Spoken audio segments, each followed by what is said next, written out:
Today, I figured I was going to count down my top 10 scariest Resident Evil moments, including jump scares, boss battles, and some of the scariest locations in the games. So with that being said, let's hop right into it.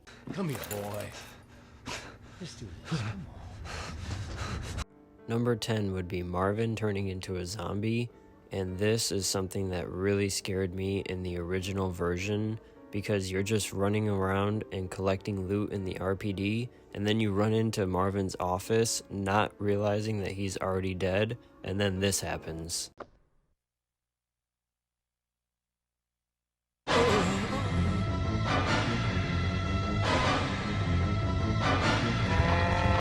It especially scares me how you walk in and he looks all fine, and then he sits up thinking that he might still be normal, and then all of a sudden the music hits and you watch his color of his skin change to a purple tint as he's standing in front of you. And when the cutscene is over, he is really close to you and they do not give you a lot of time to walk back whatsoever. Unfortunately, RE2 Remake failed to replicate the same incidents with Marvin in the RPD, and I think that the remake version was a lot more plain. Marvin! Oh no.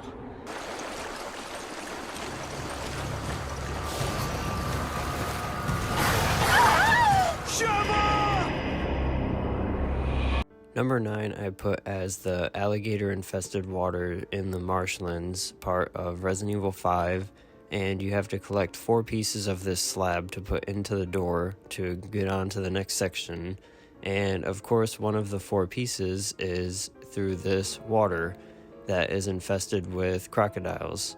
And this part actually scared me the most as a kid. I loved this game, but this was probably the only part of the game that really just scared me and had me freaked out the entire time. And the scariest thing about them is that they just pop out of the water. They're very inconsistent. You don't know when they're going to be, where they're going to be. And the scariest thing about all of those things combined is they're so frightening in the game, but they're not even infected by the virus that's in the game. They're just pure crocodiles themselves, so they're just as scary in real life as they are in this game, which is probably the scariest part about it.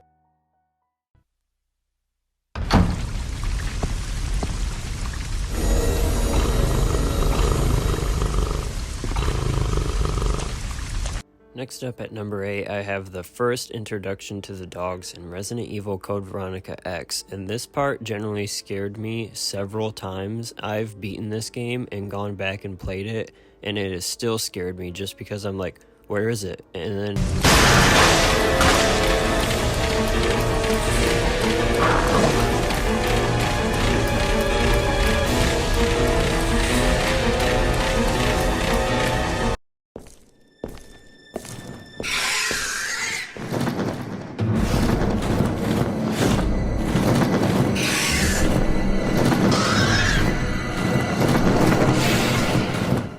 the first boss battle to make this top 10 scariest Resident Evil moments list is going to be the Bat boss battle from Resident Evil 0. And this one is a very scary boss battle in itself with the music and the eerie atmosphere. But with that being said, I was very scared in my first playthrough on playing Resident Evil 0 because I heard all the rumors on how hard this boss fight was in particular. So that's why I'm putting it at number 7 in this list, because I remember when I was heading towards this boss fight and knowing I was going to have to do it, I was terrified.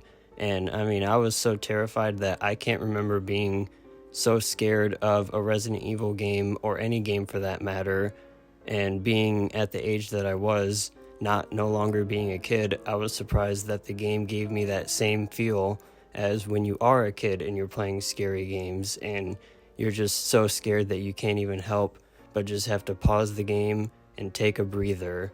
That's this boss battle. That, and the fact that it is pretty difficult in itself.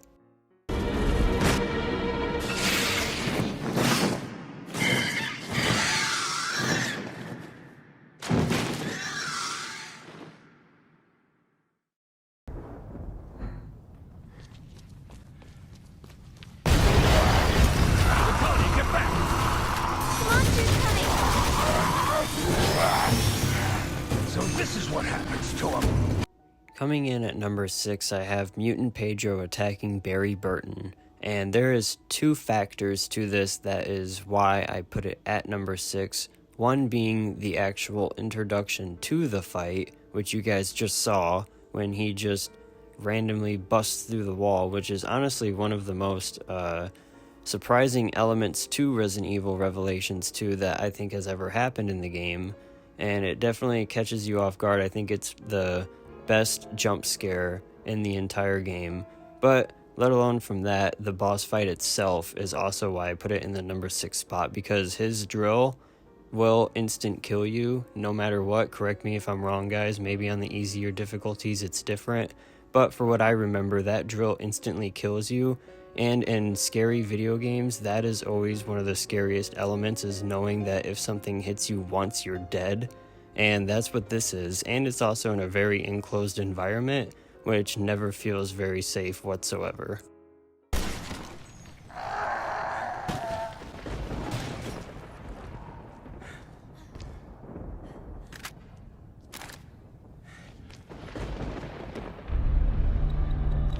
Well, this should give us a whole lot more options. What? Bro, what are you talking about, man?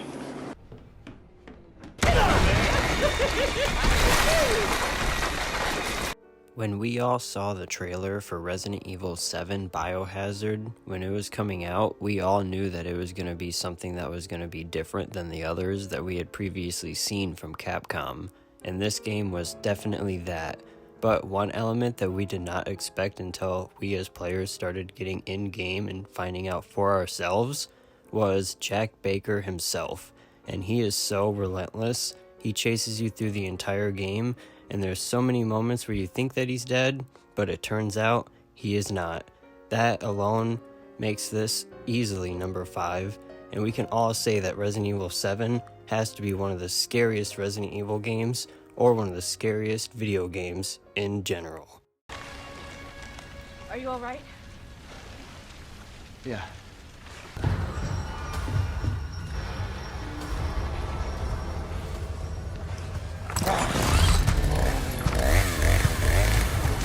Oh, you gotta be kidding me. Coming in at number 4, we have none other than Dr. Salvador, the Chainsaw Man himself, from Resident Evil 4. And with this one, this is definitely one of the scariest moments in a Resident Evil game that I think everyone has experienced if you've loaded up this game. And a lot of people have experienced this moment in the original version, which would be its truest form. But if you are somebody that experienced the Chainsaw Man for the first time in Resident Evil 4 Remake, then I'll have to say props to you, because you got to experience it like fans of the original did, but you got to experience it with the newer enhanced graphics. Similar enough to Jack Baker in Resident Evil 7, the Chainsaw Man does kind of stalk you around in not only Resident Evil 4 Remake, but in Resident Evil 4 Original as well.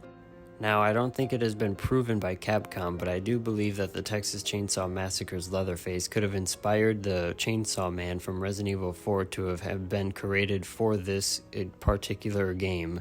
But with that being said, I would have to say one of the best additions to the Chainsaw Man himself in this game is some of the death animations that came with him, especially in Resident Evil 4 Remake.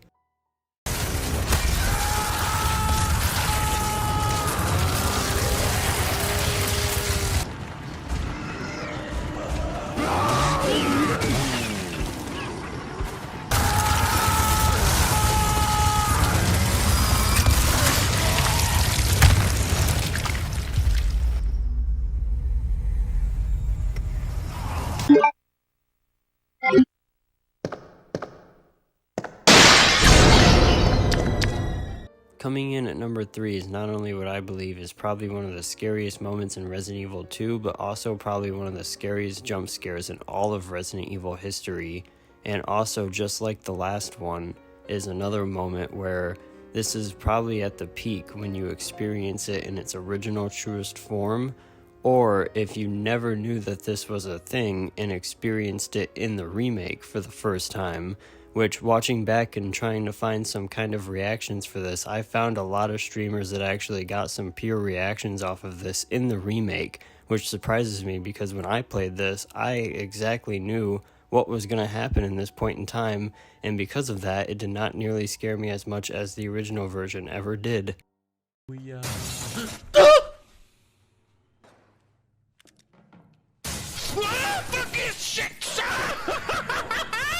Walks in that door, I'm gonna piss myself. It all makes sense.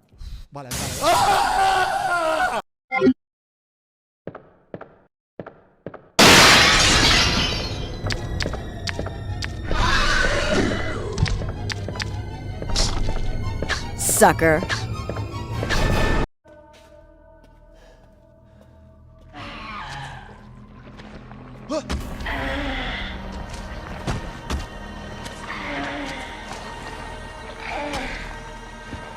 Entering itself in at number 2, we have the giant baby Fetus from Resident Evil Village, and this was definitely one of the scariest things to have ever been added into Resident Evil, and I don't even know where the creators for this were beginning to think when they actually added this creature in to the game. The requirement for this part is to make sure you get the fuse and put it back in the elevator to get it back working again, and to get out of there swiftly without making sure that the giant baby Fetus sees you whatsoever. And if it does see you, you have no weapons to your disposal for this part, making it a lot harder to actually escape or even make it out alive for that matter. Also, this house is very dark and eerie, which throws off any player's situational awareness and makes it pretty much impossible to get out of here alive on your first playthrough. Some of the clips and moments that were made though in this part of the game will forever be remembered on YouTube and on social media, so huge props to the people that actually did add this into the game. They knew what they were doing, and they made a monumental, scary moment for any video game ever.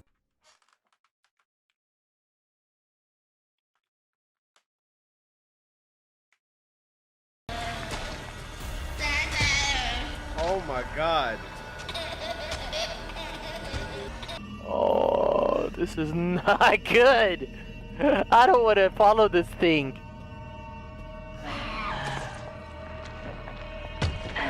Hello? Hello? What the hell?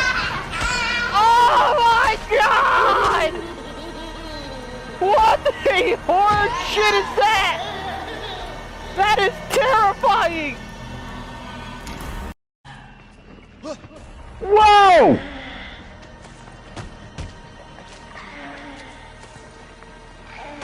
The hell? No. No.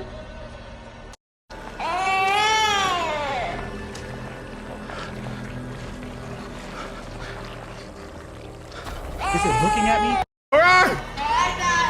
So hide up in the... No, hide up in the bed. Hide up in the bed. Hide up in the bed. Go, go, go. Bro, I do not like that sound. Brad! We've gotta...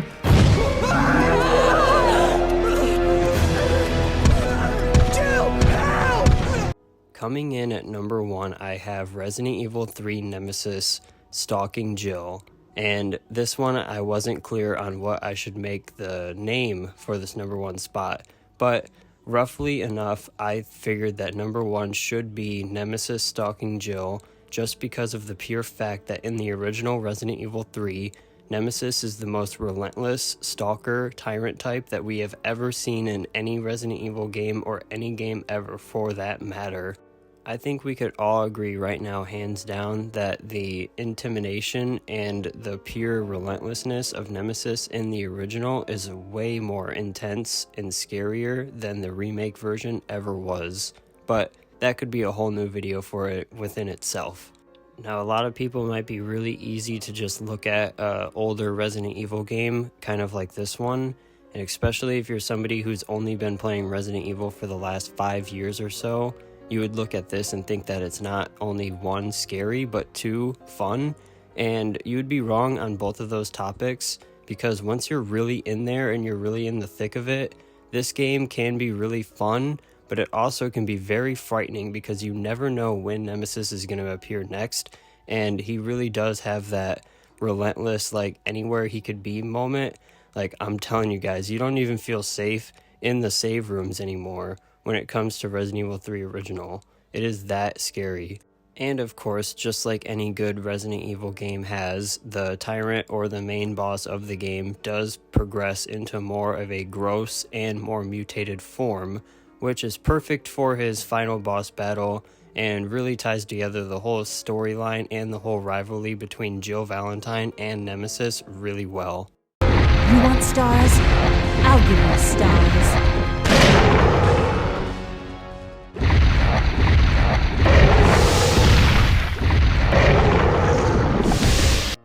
If you seem to enjoyed my top 10 Resident Evil scariest moments list, then make sure you shoot a like on this video just as hard as Jill shot Nemi. Also, let your voice be heard and put down in the comments below what you think is the scariest moment in a Resident Evil game in your opinion. And also let me know if there's any more Resident Evil related videos you want to see from me in the near future, and I will set out to do that. But with that being said, please subscribe, and I'll see you in a new video tomorrow. Peace.